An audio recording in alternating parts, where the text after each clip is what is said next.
الحمدللہ وحدہ لا شریک لہ والصلاة والسلام علی من لا نبی بعدہ وعلی آلہ واصحابہ الذین اوفوا عہدہ۔ میں ایک بات جو بڑی اہم آپ کی خدمت میں پیش کرنا چاہتا ہوں، جو مجھے سنتے ہیں، جو میرے تعلق والے ہیں، مجھ سے محبت کرتے ہیں، وہ میری عادت کو، میرے مزاج کو بہت اچھی طرح جانتے ہیں۔ میں کبھی کسی دوسرے بندے کے معاملات میں دخل نہیں دیتا، دوسرے کے معاملات میں اپنی رائے نہیں دیتا، جب تک وہ پوچھے نہ تو بلا وجہ مشورہ نہیں دیتا۔ اور میں گزارش بھی کیا کرتا ہوں کہ دیکھو، جو حضرات انجینئر ہیں وہ علماء پر اعتماد کریں، ڈاکٹر ہیں علماء پر اعتماد کریں، اور دیگر دینی امور کے ماہر ہیں وہ علمی معاملات میں علماء پر اعتماد کریں، علماء کرام طبی معاملات میں ڈاکٹر پر اعتماد کریں، فنی معاملات میں انجینئر پر اعتماد کریں۔ اللہ تعالیٰ نے دنیا کا نظام ہی ایسے بنایا ہے کہ جو جس چیز کا اسپیشلسٹ ہے، متخصص ہے، ماہر ہے، اس پر دوسروں کو اعتماد کرنا چاہیے، اور دوسرے کے معاملات کے اندر ہمیں دخل اندازی نہیں کرنی چاہیے۔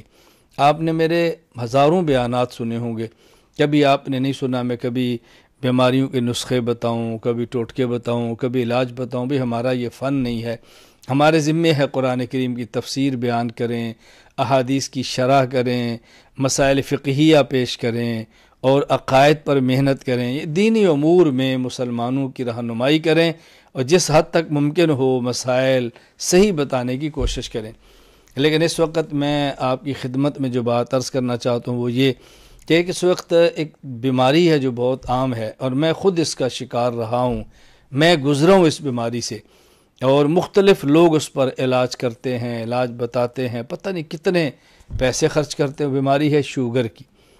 تو مجھے چونکہ اس سے واسطہ پڑا ہے، تو میں اپنا جو تجربہ ہے، جو میرے ساتھ ہوا ہے، میں اپنی آپ بیتی پیش کر رہا ہوں۔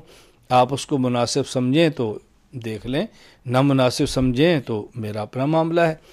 میں ہی سمجھتا ہوں کہ شوگر کے علاج کے لیے سب سے بہترین چیز دو چیزیں ہیں۔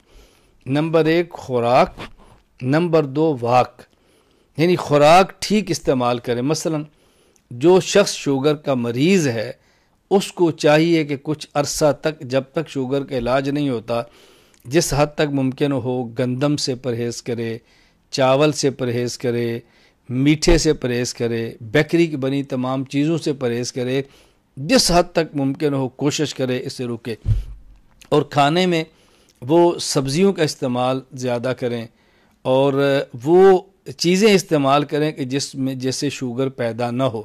گوشت کا استعمال کر لیں، حرج نہیں ہے، مرغ کا استعمال کریں، حرج نہیں ہے، آپ شوق سے مچھلی کا استعمال کریں، حرج نہیں ہے۔ پھر بھی کسی حکیم سے مشورہ کر لیں کہ کس چیز میں شوگر ہوتی ہے، کس میں نہیں ہوتی، کس سے بڑھتی ہے، کس سے کم ہوتی ہے۔ ایک تو خوراک کا اہتمام کریں۔ نمبر 2 پیدل چلنے کا اہتمام کریں۔ میں دوڑنے کی بات نہیں کر رہا، پیدل چلنے کا اہتمام کریں، یعنی اتنا تیز نہ چلیں کہ آپ کا سانس پھولے، اتنا تیز چلیں مشقت ہو، اور اتنا کم نہ چلیں کہ بدن کو محسوس ہی نہ ہو۔ اس لیے درمیانی رفتار کے ساتھ چلیں، شروع میں 5 منٹ، پھر 10 منٹ، پھر 15 منٹ، پھر 20 منٹ، جتنا زیادہ سے زیادہ آپ چل سکتے ہو چلنے کی کوشش کریں۔